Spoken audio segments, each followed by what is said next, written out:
কইছে হ্যাঁ আর শিখাই দিতেছ তুমি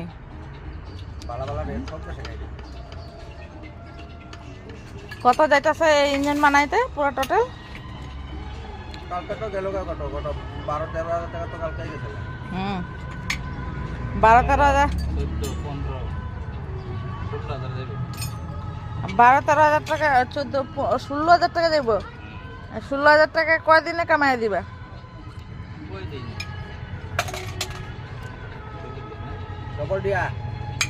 16 দিনে পারবা 16 হাজার টাকা কামাই দিতে? হ্যাঁ পারবো 16 দিনে না পারলে আর 32 দিনে বরাবর আটাটায় না তো একটু গাছকে টেনে রিং 16 দিনে না পারলে 32 দিনে পারবো। ডেলি 1000 করে দিলে তো 16 দিনে 16 হাজার হয়ে যাবে না? যারে কইতাছি আর কানে দে তো বাতাসে যায় না। কয় দিনে 16 হাজার কামাই এনে দিবা? 2-3 দিনের কামাই।